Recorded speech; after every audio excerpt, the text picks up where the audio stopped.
Bonjour à toutes et à tous, bienvenue justement sur l'espace ressources pour notamment cette fin de matinée. Alors pour cette fin de matinée, on voulait vous adresser un enjeu majeur qui est l'eau, car aujourd'hui, si on regarde un peu, d'ici 2050, on pourrait perdre plus de 60% de nos ressources en eau. Alors c'est un secteur majeur, c'est des enjeux majeurs, notamment qui touchent aussi les entreprises. Donc on voulait vous présenter notamment 3 entreprises qui vont venir pitcher et qui vont venir nous expliquer comment mieux maîtriser et comment mieux préserver la ressource en eau quand on est une entreprise. Et pour cela, justement, je vais pouvoir accueillir notre première entreprise, qui est Ludovic Briand, avec Athéna Recherche Innovation.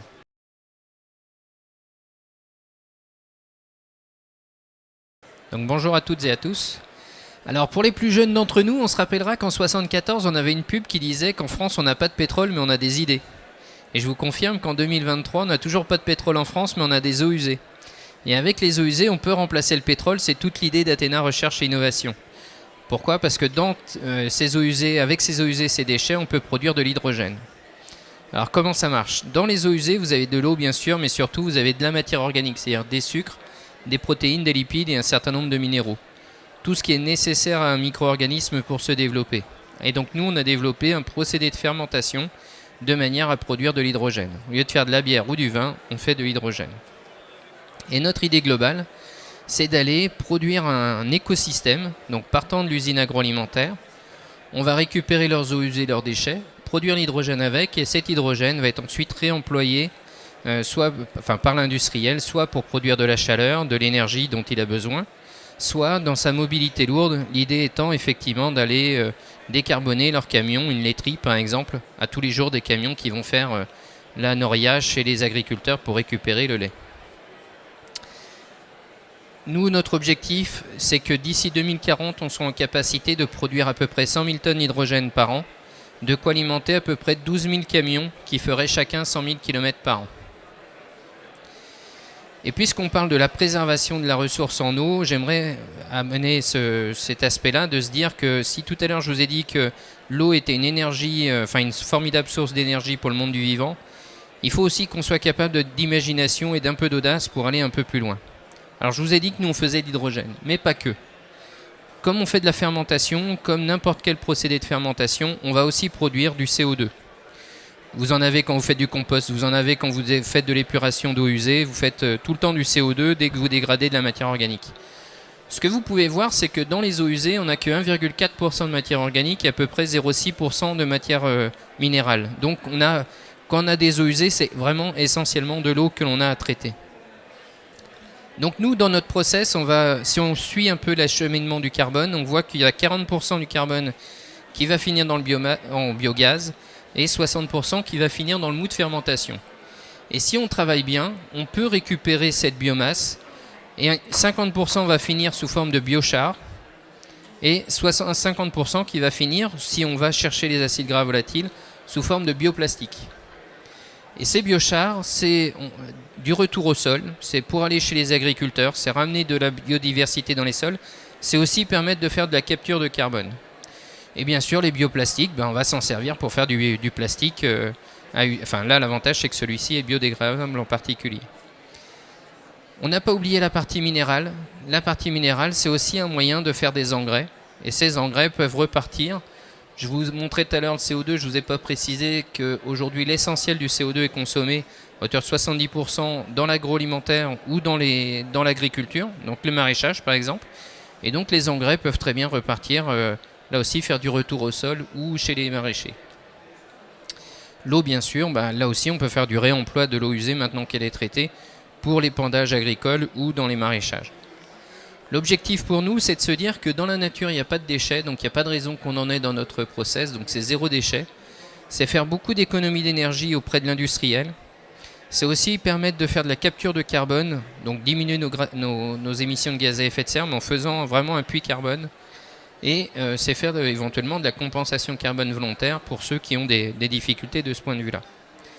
Et donc là, finalement, on s'aperçoit que les eaux usées, c'est pas seulement des eaux, c'est surtout une formidable source de ressources. Si on veut faire que l'eau soit une ressource, il faut aussi qu'on revoie un peu nos modèles économiques. Il faut qu'on considère plus que ce soit une charge, mais ça peut être une ressource.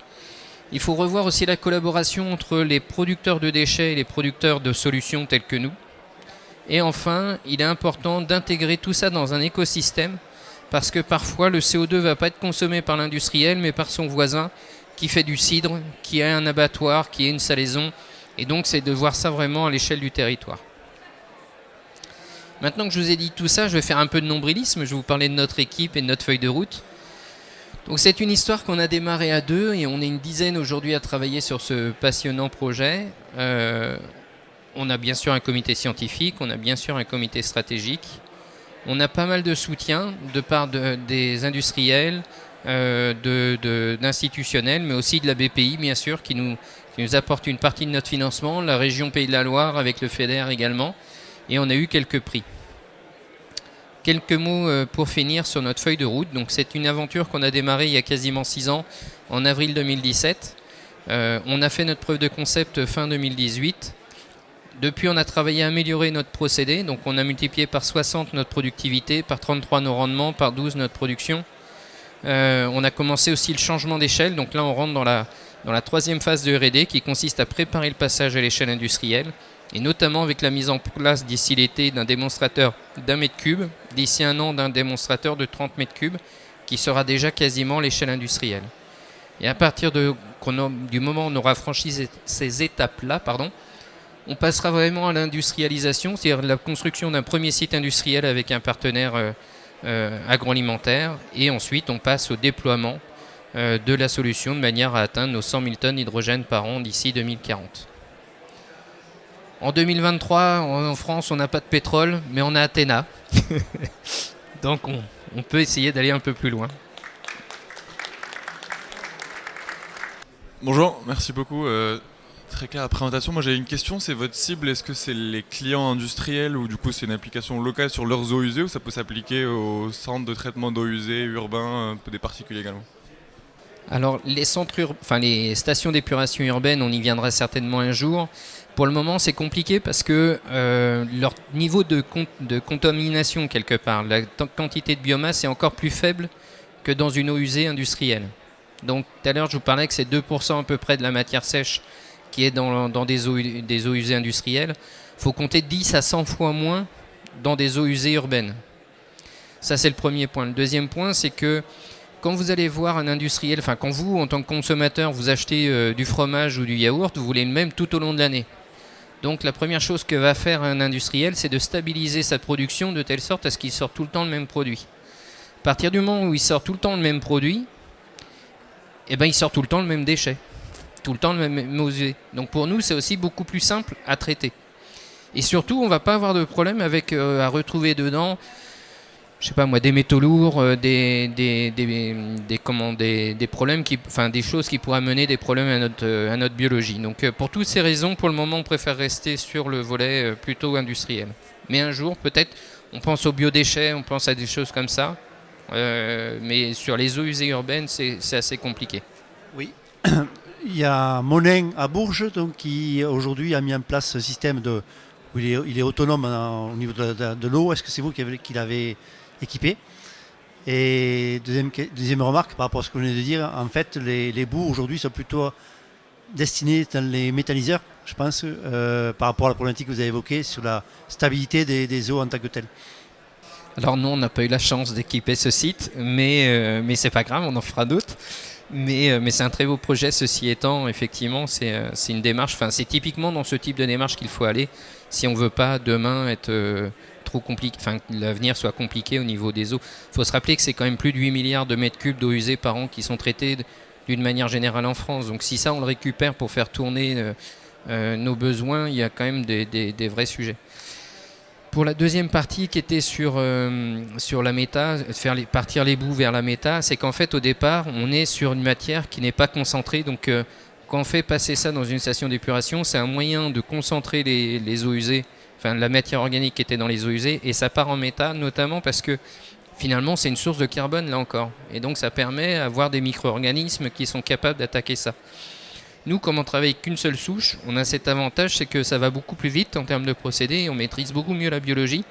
Et l'idée, c'est justement de ne pas aller vers la méta, mais de faire nous-mêmes notre traitement sur place en transformant en biochar ou en combustible. L'idée, c'est aussi de limiter les coûts parce que si j'envoie ça en méta, ça va me coûter. Et donc, ça veut dire que mon hydrogène est plus cher.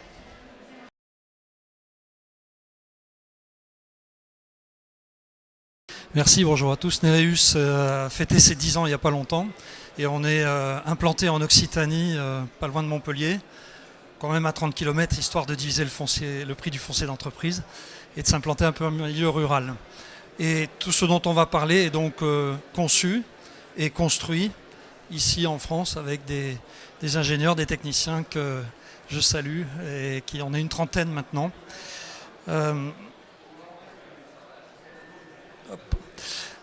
Je veux vous présenter quelque chose de bien spécifique qui est dans la droite ligne de notre ADN, à savoir pas du tout faire du traitement des eaux usées, il y a beaucoup de gens qui font ça très bien, mais de faire du tri. Parce qu'on est convaincu, comme Athéna et beaucoup d'autres, que pour valoriser, il y a un moment où il faut trier. Vous avez remarqué qu'il y avait des étapes de séparation. Et donc c'est de ça dont on va parler. Ça nous permet de mettre en place sur des industries des boucles très courtes, à savoir qu'on peut avoir au moins 80-90% de l'eau qui tourne en rond sur le site et donc réduire d'un facteur 10, peut-être même plus, les prélèvements dans les ressources naturelles. Donc première chose importante, prélever beaucoup moins dans le milieu naturel. Et deuxième partie de la circularité, rejeter beaucoup moins ou pas du tout. Et donc c'est de préoccuper de la partie concentrée. Quand on trie entre de l'eau et les matières qui s'y trouvent, eh ben, on a un concentré. Et donc aujourd'hui, on a une valeur qui est créée sur tous les critères importants, à savoir préserver les ressources naturelles, recirculer de l'eau, mais j'ajoute que économiquement c'est très intéressant. Alors, moi je vous pose la question, est-ce que vous savez le prix de l'eau que vous n'avez pas? Parce que c'est le prix qui compte aujourd'hui. On parle d'une industrie agroalimentaire, on parle du nucléaire, puisque c'est... Il ne faut pas oublier que ce qui compte, c'est de pouvoir prélever. C'est pas seulement de consommer moins, mais c'est de pouvoir prélever. S'il n'y a plus possibilité de prélever, on réduit l'activité, on ferme un réacteur temporairement et ainsi de suite. Mais pour l'agroalimentaire qui a besoin, dans ses procédés, d'utiliser de l'eau dans des étapes importantes pour le côté sanitaire, ça ne sera jamais zéro eau. Donc il faut pouvoir disposer d'eau et d'eau de super qualité. Alors on va essayer d'aller vers du concret.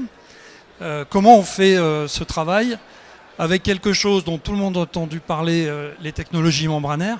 Je vous rappelle que nous sommes un exemple de catalogue de membranes. Notre rein est une membrane, notre intestin est une membrane, notre peau est une membrane, nos poumons sont des membranes air liquide. Donc c'est le vivant qui a inventé cette méthode de séparation sélective. On s'en sert depuis plusieurs décennies. On avait un petit problème, c'est qu'on s'en servait dans un mode qui consomme beaucoup d'énergie. Donc nous, on a abandonné la filtration tangentielle sur membrane.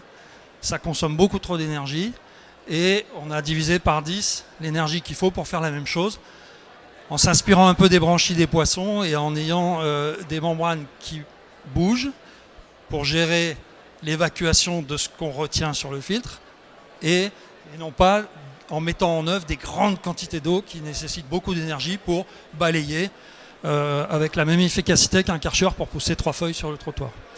Donc c'est ça la principale différence et vous voyez qu'on est arrivé à un stade concret industriel. Vous avez ici quelque chose qui a la taille d'un container ou d'un camion et qui peut faire 40-50 mètres cubes heure pour un industriel. Donc on est sur des très grandes tailles. Je voulais vous partager un exemple très concret. Voici une distillerie qui se trouve en Martinique et où on a implanté, ce que vous voyez en bleu, ça représente 4 containers, c'est-à-dire la surface pour faire les 40 mètres cubes heure sur les vinasses de la distillerie. C'est ces 4 containers en bleu.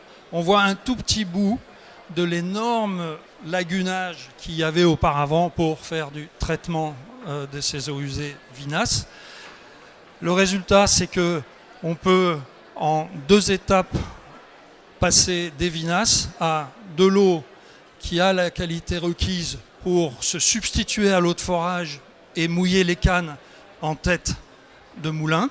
Donc 80% de l'eau qui s'est trouvé 80% du volume des vinasses, c'est de l'eau qu'on a récupérée pour mouiller, et c'est autant d'eau qu'on ne prend plus dans le forage. Et les autres 20% traversent la route du site pour aller sur une compostière, où il y a aussi besoin d'apporter à la fois de l'humidité et de la matière organique, et donc ensuite retourne au sol, soit en fertilisation banane, soit en fertilisation canne. Donc on peut fermer la steppe. C'est ce qui se passe. On récupère 6000 m² de foncier au passage, donc vous voyez que l'eau a des interconnexions avec beaucoup de choses. Et on a un procédé dont le fondement, ça a été de trier pour pouvoir valoriser des fractions. Donc auprès de chaque type d'industrie, on fait la même chose en laiterie par exemple, eh bien on va chercher à faire des fractions qui ont toute une destination valorisable. Comme ça a été dit auparavant, c'est très important de voir qu'au départ, on a des bons ingrédients.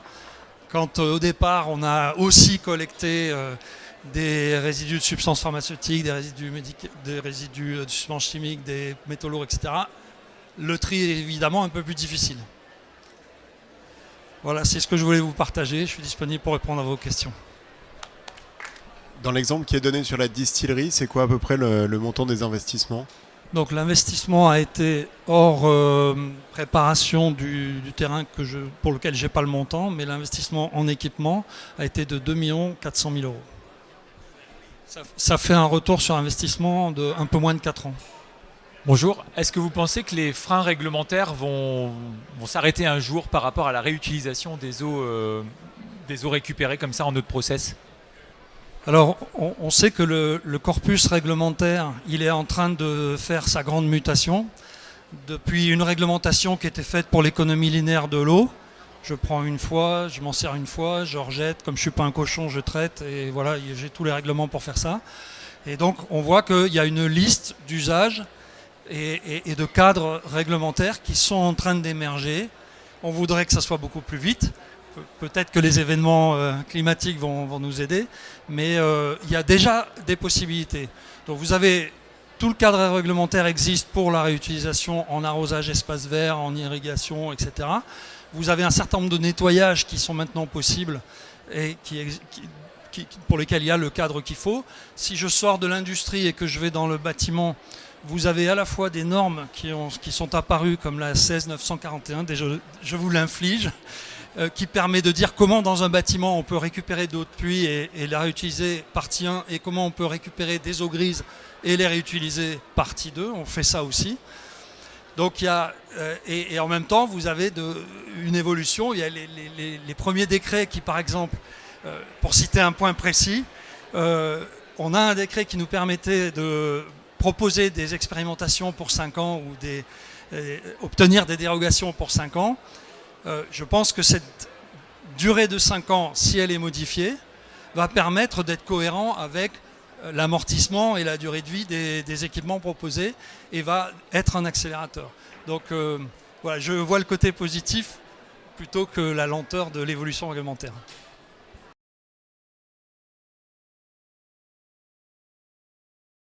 Bonjour à tous, Ramzi Bouzerda, fondateur et CEO de Drupal. Donc Drupal, c'est l'Internet de l'eau.